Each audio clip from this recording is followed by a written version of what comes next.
तो hello everyone, मैं दीपक sir एक एडमिशन ऑफ अ पार्टनर से एक सम्स में ले रहा हूँ और इसे मैं भी डिस्कस करने वाला हूँ। तो चलिए पहले क्वेश्चंस को पढ़ लेते हैं। क्वेश्चन को पहले डिस्कस कर दूं। क्वेश्चन यहाँ पे दिया गया है कि A B C were partners in a firm sharing profit in the ratio 3:2:1. They admitted D for 10% profit. So calculate the new profit sharing ratio. So चलिए सम्स को पहले शॉर्ट में समझ लेते हैं, है ना। एक एग्जांपल मैं ले रहा हूं, admission of a partner. Admission of a partner से ये सवाल है। तो क्वेश्चन बोला गया कि यहाँ पे 3 पार्टनर है, A:2, B:2, C। ऑलरेडी पहले से 3 पार्टनर है और इसमें प्रॉफिट शेयरिंग रेशियो दिया गया है 3:2:1। ओके, और एक न्यू पार्टनर आ रहा है। तो न्यू पार्टनर यदि आएगा तो उसे भी प्रॉफिट में हिस्सा चाहिए। तो न्यू पार्टनर का जो प्रॉफिट शेयरिंग रेशियो है, वो तो रेशियो तो नहीं बताया इन लोगों के साथ में, लेकिन टोटल प्रॉफिट का 10% उसको चाहिए। टोटल प्रॉफिट का 10% उसको चाहिए। ओके, तो किस पार्टनरशिप फर्म में जो भी प्रॉफिट होगा वो 100% होगा। और यदि 100% है, उस 100% में से यदि डी को यदि हम क्या दे देंगे 10%, तो हमारे पास में रिमेनिंग प्रॉफिट कितना बच जाएगा? रिमेनिंग प्रॉफिट कितना बच जाएगा? तो रिमेनिंग प्रॉफिट हमारे पास है 90%। ओके, ठीक है ना। ये तो समझ में आ गया होगा कि ए बी सी प्रॉफिट को शेयर करता है 3:2:1 में, और एक न्यू पार्टनर है डी जो एडमिशन ले रहा है, और वो एडमिशन ले रहा है 10% प्रॉफिट के लिए। यानी टोटल प्रॉफिट में से यदि वो 10% ले लिए तो रिमेनिंग कितना बच जाएगा? 90%। तो 90% प्रॉफिट को डिस्ट्रीब्यूट करना है 3:2:1 में। ओके, तो इस 90% में से तुम कह सकते हो कि ए का शेयर कितना होने वाला है। तो 90% प्रॉफिट को मैं केवल 90 लिख रहा हूं। ओके, 90% शेयर को मैं केवल 90 लिख रहा हूं, और इसमें से ए का शेयर होगा 3 + 2, 5 + 1, 6। तो 3/6 इसका शेयर होना चाहिए। तो ये इसको रिड्यूस कर दीजिए तो 15 आएगा, यानी आप 45। तो ए हो गया। उसी तरह से बी का शेयर कितना होगा 90 में से? 90 में से बी का शेयर होने वाला है 2/6। तो यहां से रिड्यूस कर दीजिए इसको, तो ये आपके आने वाला है 30। सी का कर लीजिए यहाँ पे, तो ये है 90 इंटू, और ये 90 इंटू 1/6 तो 15, यानी कि ये 15 लेने वाला है। अब क्या हो गया कि रिमेनिंग प्रॉफिट तो 90% था, उसमें से ए बी सी 3:2:1 में शेयर कर लिया। ये 6 कहां से आ रहा है? तो ये आ रहा है सम ऑफ रेशियो। कहां से आ रहा है? सम ऑफ रेशियो हम निकाल ले, यदि सम ऑफ रेशियो यदि निकाले, जो रेशियो दिया हुआ है उन लोगों के बीच में वो 3 + 2 + 1 है। ओके, तो ये कितना आ गया? 6 आ गया। 6 आ गया। तो अब यहाँ पे आप लिखिए new profit sharing ratio. New profit sharing ratio, new profit sharing ratio इसका कितना आ गया? तो न्यू प्रॉफिट शेयरिंग रेशियो में पहले ए आएगा, फिर बी आएगा, फिर सी आएगा, फिर डी आएगा। तो ए का प्रॉफिट हो गया 45, बी का प्रॉफिट हो गया 30, सी का हो गया 15, और डी ऑलरेडी 10% लेके बैठा है। तो ये सारा रेशियो जो है ये 5 से डिविजिबल है। सभी 5 से डिविजिबल है। 5 का टेबल से 5 9 जा, 5 का टेबल से 5 6 जा, 5 का टेबल से 5 3 जा, और 5 का टेबल से 5 2 जा। तो देख सकते हैं ये एक न्यू प्रॉफिट शेयरिंग रेशियो यहाँ पे बन के निकल गया। ठीक है, तो ये एक छोटा सा प्रॉब्लम था जहां पे न्यू प्रॉफिट शेयरिंग रेशियो हमको निकालना था। किस केस में निकालना था? ए बी सी ये लोग ओल्ड पार्टनर्स हैं। डी का प्रॉफिट शेयरिंग रेशियो 10% है। तो जब डी यदि 10% टोटल प्रॉफिट में से ले लेगा तो रिमेनिंग प्रॉफिट तो 90% ही बच जाएगा। तो 90% जो बच जाएगा वही ए बी सी आपस में शेयर कर लेगा। तो इस तरह से हम लोग क्या करेंगे कि ए बी सी का पहले शेयर निकालेंगे, क्योंकि टोटल प्रॉफिट बचा हुआ 90 है और 3:2:1 में उसको शेयर करना है। सम ऑफ रेशियो नीचे लिखते हैं और जो शेयर है उसका ऊपर लिखते हैं। ओके, ऊपर क्या लिखते हैं? तो ये 3 और नीचे में सम ऑफ रेशियो वो डाल दिए, कैलकुलेट करके डिविजिबल है तो कर दीजिए। ठीक है ना। तो चलिए एक और प्रॉब्लम की ओर चलते हैं हम लोग। तो ये यदि आपको अच्छा लगा तो फटाफट इसका स्क्रीनशॉट कर लीजिए और क्वेश्चन बड़ा सिंपल था। ठीक है, तो चलिए एक दूसरे एग्जांपल की ओर चलते हैं।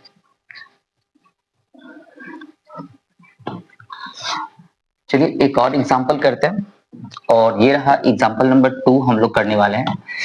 इसमें बोला जा रहा है कि A and B are partners sharing profit in the ratio 5:3. C is admitted for 1/4 share in the profit. Okay, चलिए न्यू केस क्या बता रहे हैं। इस बार A और B दो पार्टनर है। ओके, A और B दो पार्टनर है, इन दोनों के बीच में प्रॉफिट शेयरिंग रेशियो कितने का है, 5:3 का है। ओके, 5:3 का है। Now C is admitted, C, तो C का शेयर कितना है, तो C A और B पहले से प्रॉफिट शेयर कर रहा था, अब C एडमिटेड हो चुका है, तो C यदि एडमिटेड हो चुका है तो उसको कितना चाहिए प्रॉफिट, तो बोला गया कि इसको चाहिए 1/4। ठीक है, 1/4 उसे चाहिए, उसे प्रॉफिट, टोटल प्रॉफिट का 1/4 चाहिए। तो देखिए नीचे जो दिया हुआ है ना वो है टोटल प्रॉफिट, नीचे जो दिया हुआ है टोटल प्रॉफिट, यानी कि यदि वो 4 पार्ट में से एक पार्ट वो ले लेगा तो यहां से भी हम लोग रिमेनिंग प्रॉफिट पहले निकाल लेंगे। क्या निकाल लेंगे, रिमेनिंग प्रॉफिट। तो रिमेनिंग प्रॉफिट हमारे पास कितना हो जाएगा, तो 4 में से एक यदि सी ले लेगा तो अभी भी 4 में से 3 पार्ट बचा हुआ है, ये जो 3/4 पार्ट बचा हुआ है इसी को ए और बी आपस में शेयर करेगा। ठीक है ना, तो रिमेनिंग प्रॉफिट 3/4 हो गया, रिमेनिंग प्रॉफिट 3/4। तो यहाँ पे अब निकालने वाले हम लोग ए का शेयर, तो इस 3/4 में से क्या होने वाला है, ये ए का शेयर होने वाला है 5/8। 8 कहां से आ रहा है, तो 5 + 3 सम ऑफ रेशियो, यहां से डिविजिबल है क्या, नहीं है, 5 3 जा 15, 8 4 जा 32। नाउ बी का शेयर कितना है, सो देखिए बी का शेयर होगा 3/4 में से इसका 3/8, यानी 3 3 जा 9/8 4 जा 32, तो ये आ गया बी का शेयर, तो बी का शेयर आ गया। आप कह सकते हैं ये 8 कहां से आ रहा है, तो मैंने बताया सम ऑफ रेशियो है ना, सम ऑफ रेशियो हमारा कितना आ रहा है 5 + 3 करके सम ऑफ रेशियो 8 आ रहा है, वही 8 लिख रहा हूं, और ये है शेयर यहाँ पे। तो ए और बी का शेयर था 5:3, सी एडमिट हुआ था 1/4, तो बचा हुआ प्रॉफिट कितना है, 4 में से यदि एक प्रॉफिट यदि वो ले लिया तो बचा कितना, 4 में से 3, इसी 4 में से 3 मतलब 3/4 ऑफ द प्रॉफिट ए और बी पहले शेयर कर लिया, तो शेयर कर दिए। अब क्वेश्चन है न्यू प्रॉफिट शेयरिंग रेशियो, है ना, new profit sharing ratio, new profit sharing ratio कितना होने वाला है, सो देखते हैं, पहले लिखेंगे ए, फिर लिखेंगे बी, फिर लिखेंगे सी।